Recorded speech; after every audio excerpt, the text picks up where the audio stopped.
All right, so we've got our pre-baked pie shell. This is a 9-inch disposable pie tin. Feel free to use a pie tin of your choice at home.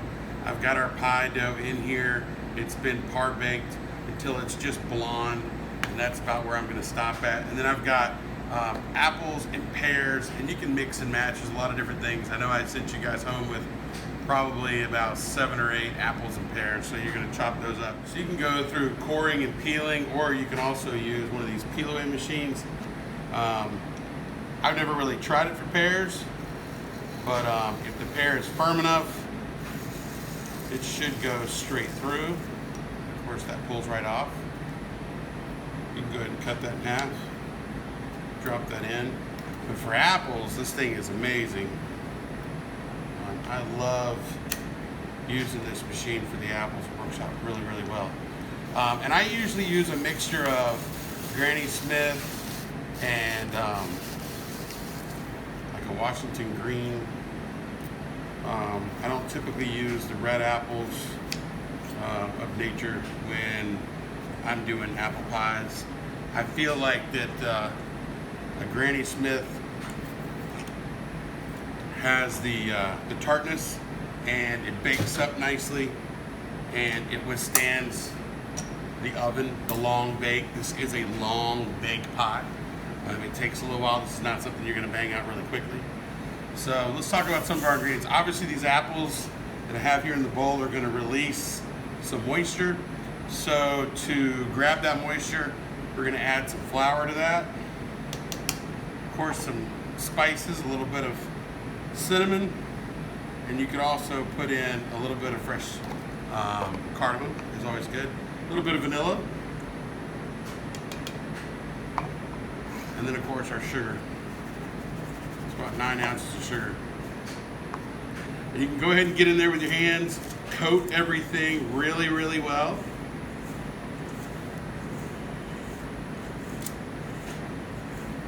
And then here's the biggest thing at home.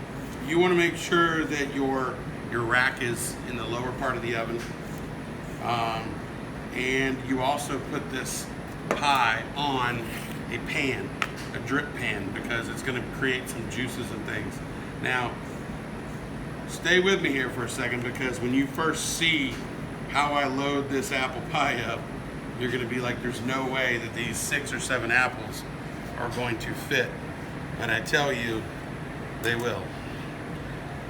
Because you just keep piling it on until it's super, super tall. Because you have to realize that it is going to bake down. So, and you could have probably gotten away with maybe another 2 apples possibly with this. I'm going to take some butter and just dab some pieces in. This will give it a nice bite when it comes out of the oven. And once it cools down, and then of course you serve it on the table room temp after you've sliced it, and it should be really super delicious. So we're going to take those butter tabs and just put it in there. And then I'm going to top it with streusel.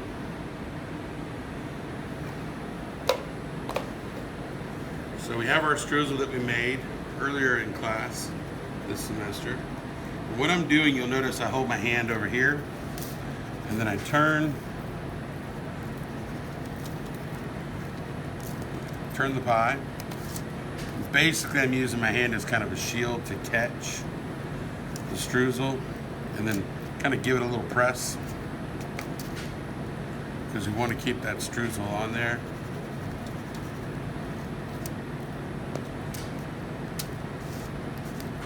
And if some gets on the pan below, it's no big deal. All right. And I'll put just a little bit more on top. And she's ready to go in the oven. We're going to put this in the oven at about 350 to 360 degrees. At home, you could probably go 370 if you wanted to. It's going to be in there for about an hour to an hour and a half. And when it comes out, I'll kind of show you what you're looking for. You're looking for bubbles to start coming out around the crust, and you'll see that when we take it out of the oven. So we're here to check on our apple pies. We're gonna see if these are ready to come out. Ah, yes, I think so. And if you'll notice, right here, these little bubbles, that's a telltale sign that it's ready to come out of the oven. So we're gonna take this out of the oven, we're gonna let it chill for a couple hours in the fridge, and then we'll take a slice and see what we like. All right, so here's our apple pie. It's been chilled overnight, or at least most of the day. In this case, we did it overnight. And we're gonna give this a slice. So we're gonna start right in the middle of the pie first. We're gonna cut, coming back.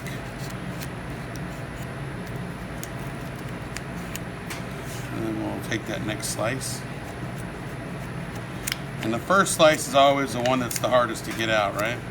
So what you want to do is you want to make sure you can feel the crust just a little bit at the bottom there. And make sure all that's out. We're going to make sure that edge is free. And then we'll just go up underneath.